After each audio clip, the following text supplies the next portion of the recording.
Hey, it's Neha. Welcome back to my channel. If you haven't done so already, you know what to do. Hit that subscribe button. Today, yes, I am showing my face. I know it's been a while that I have been in one of my videos, but this one is a perfect recipe that I want to show you guys. It is the bison meat burger. So let's get started. So to start off with, I want to grill my onions. So I have my cast iron here already heated up. Let's put that on here.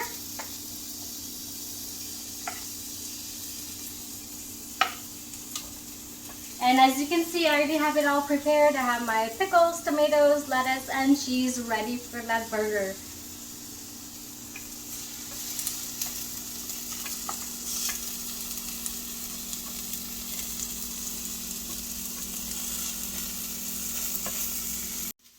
While the onions are frying up, I have my meat here. I will be separating this just to make it a little bit easier on mixing all the spices in together. Let's add in 1 teaspoon of garlic powder, 1 teaspoon of paprika, some salt and pepper, 1 tablespoon of dried oregano.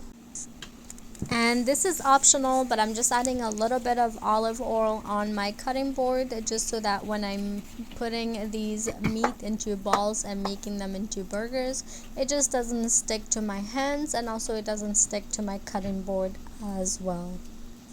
Don't forget to take out the onions from your cast iron because that's what I'll be using for frying up my burgers. When you are putting together this meat, you want to make sure that the meat is bigger than your bun, because when you are frying it up, it will decrease in size. And the last little bit of this is to add in the cheese and let it melt on that burger. It's super delicious and super easy to make. If you want to check out my video on homemade fries, I will be linking that up. And I hope that you enjoyed this video. This is it. This is my version of the bison burger. And if you haven't tried this already, do so. And it is super popular in Alberta. So check this out, do it up, and eat up. Thank you for watching.